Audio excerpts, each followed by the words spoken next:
Hey everybody, Rodamon here.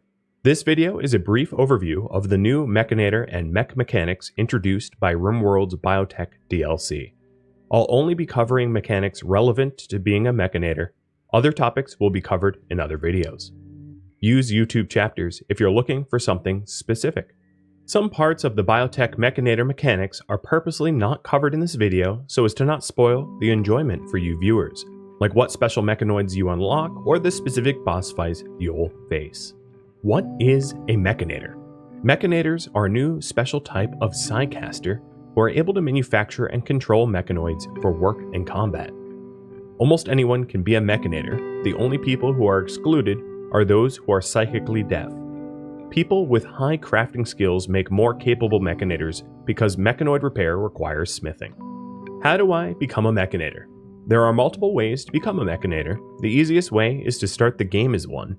Biotech adds a new scenario where you start off as a Mechanitor with 2 mechs under your control. Another way to become a Mechanitor is to attack the ancient Exostrider midsection, which is an ancient piece of debris located somewhere on your starting map tile. It only spawns on the starting map tile, so this is not a method that will work more than once, because your second settlement won't have Exostrider debris. Once you destroy the Exostrider, you'll gain a mechanoid transponder that you can bring to a research bench to decrypt, which will offer you a quest to summon an ancient damaged ship to land at your colony. The damaged ship will land with a Mechanitor corpse and some mechs guarding it. Defeat the mechs and right-click the Mechanitor corpse to extract the mech link. Once you have the mech link, any of your colonists can install it into themselves, provided they're not psychically deaf. It is not a surgical procedure, so you don't need a doctor. It's similar to how you self-install Psylink neuroformers. There are a lot of Mechanitor implants you can unlock later that are installed non-surgically as well. If you die, someone can extract the mech link out of your brain and use it for themselves, provided your head still exists and isn't destroyed when you died. The third way to become a Mechanitor is a quest that you might get offered to you where there's an ancient complex rumored to have a Mechanitor. Travel to the world map site and explore the ancient complex. Somewhere inside you'll find an ancient cryptosleep pod with a Mechanitor inside. Extract the mech link and you can install it in whoever you want. What do you get when you become a Mechanitor? Once you're a tier 1 Mechanitor, you'll be able to research basic Mechtech as well as control mechs and assign them to groups. You'll be gifted your first mechanoid that will pod drop down to you from space. Take note that without additional research and construction, your starter mech will not be able to efficiently recharge when it's out of power and will go dormant and inert to recharge. What is mech bandwidth? The amount of mechanoids you'll be able to control is determined by your bandwidth. Bandwidth can be increased a bunch of different ways. One way is to wear special Mechanitor clothing, like an airwire headset that you will unlock very early on, or to build band nodes, which is basically an antenna that adds bandwidth to a specific Mechanitor. Not all mechs take just one bandwidth to control. Larger, more powerful mechs require more bandwidth. You can mouse over your bandwidth to see how it's used. What are control groups? Control groups allow you to issue automatic orders to your controlled mechanoids. Each group can be told to either work, escort their owner, recharge, or go dormant, and very slowly passively recharge. You can control the entire group by clicking the group's text, or select them individually. There's also a new Mechs tab, which is like the Animals tab, but for owned mechs. In the tab, you can see names, energy levels, draft, auto repair, overseer if you have multiple Mechanitors, control groups, work mode, and allowed areas. Mechanoids told to escort will ignore allowed areas and follow their Mechanitor. They also follow the Mechanitor when caravanning. If you click an individual mech, you can assign them to a specific control group. Placing your worker mechs and your control mechs on 2 separate groups is one obvious use case. Drafted mechs. Drafted mechs can only be issued commands within a finite sphere of influence around their owner of 23 units. There are no implants that increase this radius, or at least not without mods. How to build mechs. When you finish basic Mechtech research, you'll unlock a few important production facilities. The first you should build is the subcore encoder. The subcore encoder allows smithing basic subcores, a required ingredient to make additional basic mechs. Once you have made at least one basic subcore, you can start gestating your first mechanoid. Build a mech gestator and you'll be able to add a bill to gestate a mech. Your choices will be an agrihand for farming, lifter for hauling, constructoid for construction, and militor for combat. Your Mechanitor will then work at the mech gestator to initiate the process of gestation. Once initiated, the gestator will go through one gestation cycle before the Mechanitor will then have to return to the mech gestator to finalize the process and add another mech to your colony. This process will also create toxic Wastepacks. More on that later. I won't be covering the abilities of advanced mechs in this tutorial beyond the basic tier 1 mechs so that you can discover their strengths, weaknesses, and abilities for yourself. No spoilers. How to charge mechs. Mechanoids can be told to go dormant and charge very slowly over time. This does not build up toxic Wastepacks, but if you want to use mechanoids more actively, they have to be charged at a mech recharger. The mech recharger will quickly add energy to your mechs so they can return to service, but at the cost of generating those toxic Wastepacks, and also using electricity. Mechs will only charge at the correct recharger station, so small mechs will only use the basic rechargers and not the larger, higher tech ones. If a mechanoid runs out of batteries, you can either wait for its dormant recharging to allow it to move to a recharger, or to carry it to a recharger yourself. How to repair and resurrect mechs. If your mech gets damaged, you can issue any Mechanator to go repair the mech. Repairing the mech will drain the mech's batteries, but also level the crafting skill of the repairer. Downed mechanoids can also be carried by pawns or brought to free rechargers. If a mech gets destroyed, you can either shred it at a machine table, smash it to bits at a crafting spot, or resurrect it at a mech gestator. Resurrecting a mech is far less expensive than building one from scratch. Go to the appropriate size mech gestator and add a build to resurrect your destroyed mechanoid. Once gestation is complete, the owner Mechanator will have to retrieve the resurrected mech from the gestator. Purposely destroying your own mechs, changing owners, disconnecting mechs, and mechs going feral.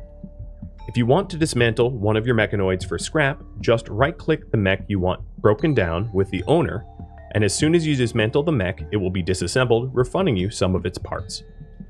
If you have multiple Mechanators, you can have a Mechanator right-click on a mechanoid they don't own to take control of someone else's mech, provided they have the bandwidth.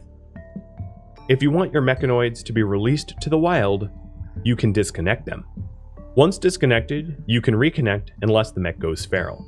Once the mech goes feral, it cannot be reconnected, but it won't be hostile to you unless it also joins the mechanoid hive. If a feral mech joins the mech hive, you'll be given an event warning. Dealing with downed and killed Mechanators.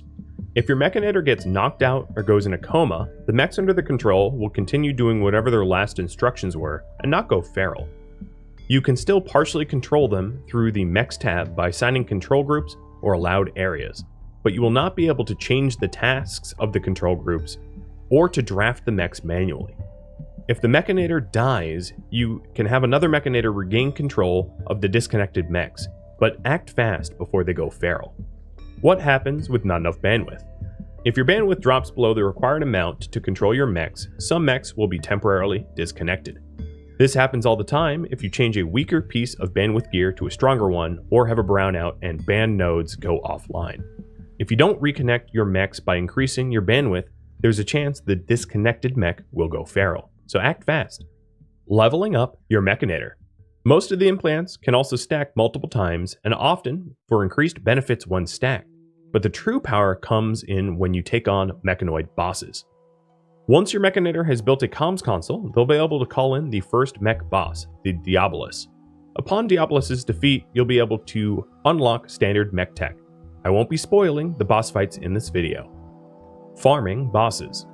The mechanoid bosses can be summoned multiple times, and a lot of mechanoid tech will require components from multiple dead bosses.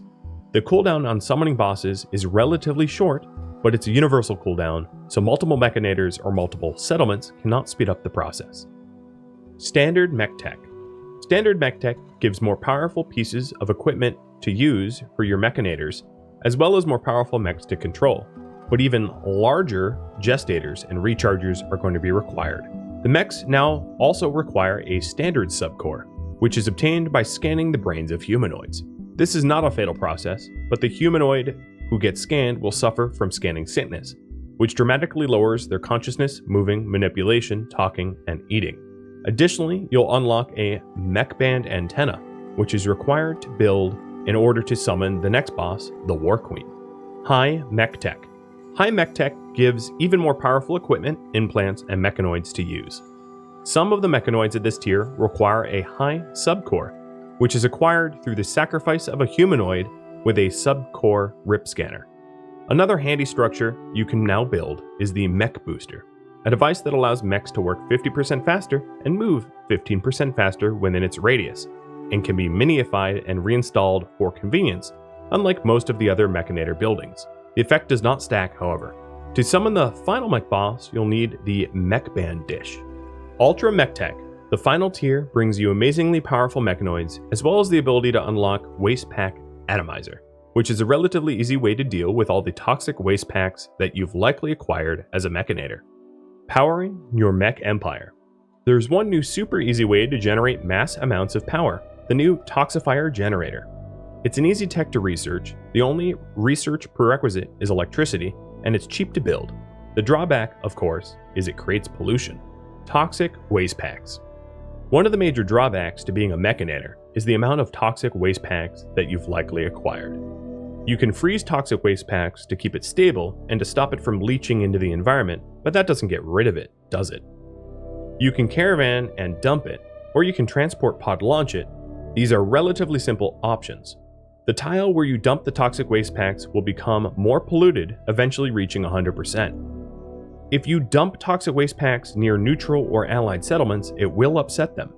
If you dump toxic waste packs near your own base, it will increase the amount of pollution nearby to your base, which increases the frequency of acidic smog your colony might experience. If you want to dump waste and not to have it harm you, do it far from allies, neutral neighbors, and from your own settlements. Pollution effects and mitigation. Pollution will slowly increase toxic buildup in your system whenever you're standing on polluted map tiles. High levels of toxic buildup can cause cancer, dementia, or even kill you. Some species like Hussar are resistant to toxic buildup, and wasters are immune to it and actually benefit from pollution where they get a little stronger instead. Unfortunately, insects are boosted from pollution. There are two new bionic implants which can increase immunity to toxic buildup: the Detoxifier kidney and Detoxifier lung. Cloth masks and gas masks, which are tailored and machined, can offer resistance as well. The soil fertility in polluted zones will drop to the point where you cannot farm polluted soil at all, and weird pollution-twisted plants will start cropping up instead, which yield very little resources compared to their unpolluted counterparts. If you want to remove pollution from the soil, you can use the new zone tool called Pollution Removal Area in the zone menu, but it's very labor intensive and takes a long time. Alternatively, you can build a pollution pump which works slowly but automatically and removes pollution around its installation point, much like how a moisture pump works. Additional periodic events like Noxious Haze and Wastepack Infestations will occur more frequently the more polluted you are, which can be a real drag. Wastepack Infestations spawn cocoons full of bugs that hatch when disturbed, and Noxious Haze makes your colonists unhappy if they're outside, regardless if they're in a gas mask or not. At least there's a possibility you'll receive a positive special event where a Polux Tree spawns and absorbs some pollution from the terrain around it for free. There's a fair likelihood that some of the information in this guide might become outdated as the DLC is updated and maintained. I'll have more guides coming soon, so if you haven't already subscribed, please consider doing so you won't miss out on future content. Thanks for watching. I hope this guide has been helpful.